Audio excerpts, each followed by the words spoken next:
নমস্কার, তোমাদের সবাইকে সানাস মাইন্ড এডুকেশন সেন্টারে স্বাগত জানিয়ে আজকের ক্লাসটি শুরু করছি। আজকে তোমাদের সঙ্গে আলোচনা করব তোমরা যারা পঞ্চম শ্রেণীর দ্বিতীয় পর্যায়ক্রমিক মূল্যায়ন পরীক্ষা দেবে তোমাদের জন্য প্রশ্ন বিচিত্র থেকে আজকে সমাধান করব বাংলা বিষয়ে মডেল নম্বর 8। চলো দেরি না করে মূল বিষয়ে যাওয়া যাক। প্রথমে দেখো একে একে কবি খুশির অগাধ লুটোপুটি খুঁজে পান, উত্তরটা হবে মাঠে, অপশান খ।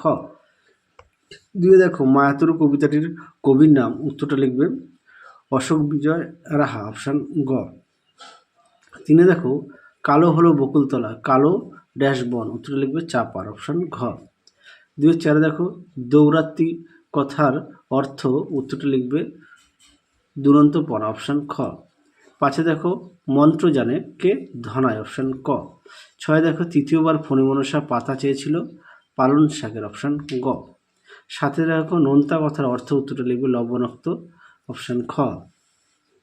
পরবর্তী দেখো আটে হিমালয়ের পাদদেশে রয়েছে সবুজ ঘন বন, যার পোশাকের নাম তরাই, অপশান গ। দুই রেখে দেখো লিমেরিক কবিতাটি কার লেখা, উত্তর লিখবে এডওয়ার্ড লিয়ার। দুয়ে দেখো মায়াতুর কবিতাটি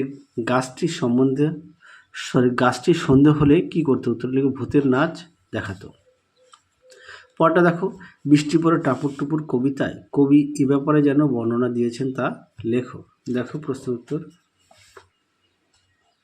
দেখো উত্তরটি তোমরা এখান থেকে এই পর্যন্ত লিখবে। পরবর্তী প্রশ্ন দেখো শেষ পর্যন্ত ফণিমনসা কেমন পাতা চাইলেও নিজের জন্য, উত্তর লিখবে কাঁটাযুক্ত পাতা। পরবর্তী দেখো 2-5 শিয়ালকে ঠকাবার জন্য ধান চাষের সময় কুমির কি ফন্দি এঁটেছিল, উত্তরটা লিখো ধানের গোড়া কুমির নেবে। 2-6 দেখো শীষে কথার অর্থ কী, দেখো এই প্রশ্নের উত্তরটি। দেখো উত্তরটি তোমরা এখান থেকে এই পর্যন্ত লিখবে।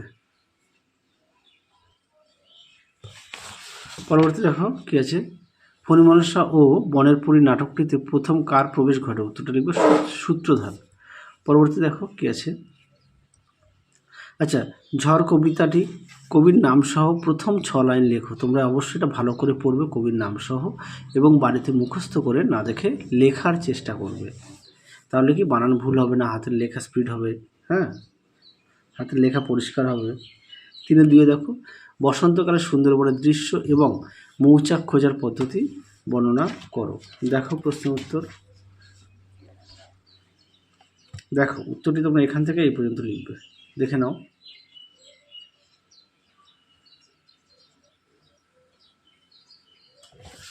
পরবর্তী দেখো কি আছে, অথবা দিয়ে ফণিমনসা বনের পরীর কাছে প্রথমে কিসের পাতা চেয়েছিল, উত্তরটি লিখবে সোনার পাতা, এবং তার পরিণতি কি হয়েছিল, উত্তরটি লিখবে ডাকাতের দল সব চুরি করে নিয়েছিল। পরবর্তী দেখো কি আছে ক্লীবলিঙ্গ কাকে বলে, দেখো প্রশ্ন উত্তর।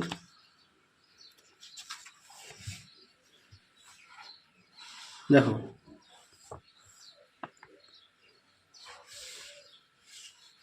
ক্লীবলিঙ্গ, তাই তো, দেখো ক্লীবলিঙ্গ কাকে বলে উদাহরণ দাও, সুন্দর করে দেওয়া আছে, তোমরা একটু পড়ে নিয়ে লিখবে।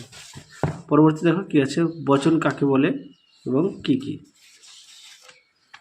দেখো বচন কাকে বলে, বচন কাকে বলে এখান থেকে এই পর্যন্ত লিখবে। আর বচন কয় প্রকার দেবে, এক বচন এবং বহু বচন 2 প্রকার, দেখে নাও। পরবর্তী দেখো কি আছে লিঙ্গ পরিবর্তন করো, বাঘ বাঘিনী, প্রকাশক প্রকাশিকা, ভূত পেতনি। বচন পরিবর্তন করো লোকটি লোকগুলি, সদস্য সদস্যবৃন্দ, ভক্ত ভক্তবৃন্দ। পরবর্তী দেখো রচনা দেওয়া আছে, রচনা না চিঠি দেওয়া আছে, তোমরা চিঠিগুলো এই ভিডিওর ডেসক্রিপশন বক্সে লিঙ্ক দেওয়া থাকবে, সেখান থেকে একটু দেখে নিও। তাহলে আজকের মতো এখানেই সমাপ্ত করছি, আবার দেখা হবে পরবর্তী ভিডিওতে। তোমরা সবাই সুস্থ থেকো, ভালো থেকো, টাটা।